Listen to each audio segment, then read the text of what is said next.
নমস্কার বন্ধুরা, আমি রাখি স্টোরজে তোমাদের সবাইকে স্বাগত। তো বন্ধুরা, দেখতেই পাচ্ছ আজ আমি একটা চিকেন আলুর একটা বেশ সুন্দর একটা রেসিপি নিয়ে চলে এসেছি। তো বন্ধুরা, এই রকম যদি একটা চিকেনের রেসিপি যদি তোমরা পেতে চাও তো আমার ভিডিওটা পুরোটা দেখো। তো এর জন্য আমি প্রথমে মশলাটা রেডি করছি।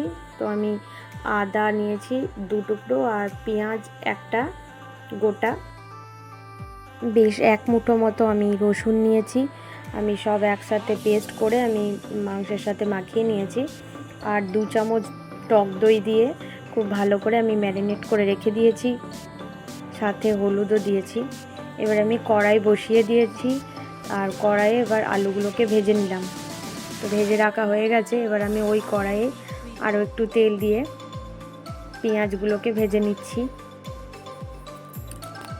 তো পেঁয়াজটাকে আমি ভেজে নেব। পেঁয়াজটা একটু ভাজা হয়ে গেলে আমি মাংসটা, ম্যারিনেট করা মাংসটা দিয়ে দিলাম।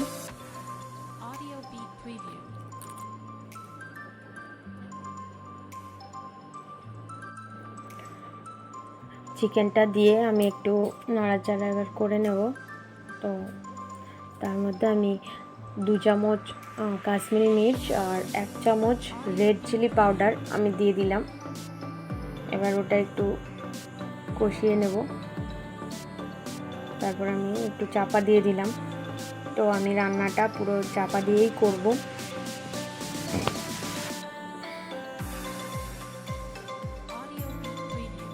এবার আমি আবার একটু ভালো করে কষিয়ে নেব।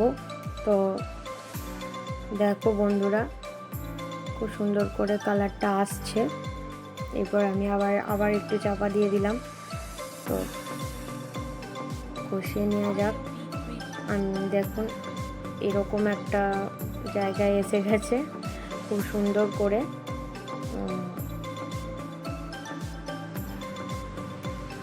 তো এখনো অবধি জল দিইনি। তো এটা থেকে একটু তেল ছেড়ে গেলে আমি জলটা দেব। তবে এখন বেশ সুন্দর একটা কালার এসেছে। তো আমি একটু মশলা দেওয়ার একটু জল ছিল, সেটা আমি দিয়ে দিলাম। তো জলটা দেওয়ার পর আমি আর একটু নাড়াচাড়া করে ভালো করে কষিয়ে নেব।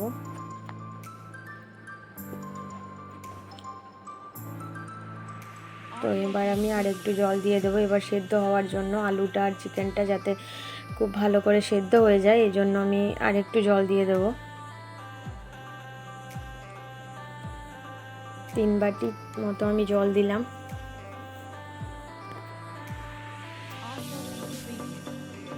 তো জল দেওয়ার পর আমি একটু সবগুলো খুব ভালো করে মিশিয়ে নিচ্ছি। এই অবস্থাতেই দেখুন বন্ধুরা কি সুন্দর একটা কালার এসেছে। তো আমি আর একটু জল দিয়ে আমি এবার চাপাটা দিয়ে দেব। জল দিয়ে খুব ভালো করে সব সেদ্ধটা হয়ে গেছে।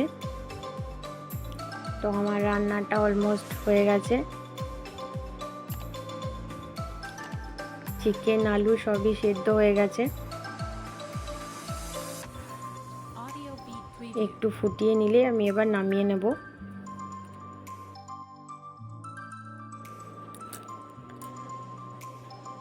তো একটু জলটা একটু শুকিয়ে যাক, আমি তার মধ্যে আমি 1/2 চামচ গরম মশলা গুঁড়ো ছড়িয়ে দিয়েছি। তো আমার রান্নাটা অলমোস্ট হয়ে গেছে। এবার আমি নামিয়ে নিচ্ছি। তো আমার রান্না যদি তোমাদের ভালো লাগে তো লাইক করো, কমেন্ট করো অ্যান্ড চ্যানেলটাকে শেয়ার করো। আর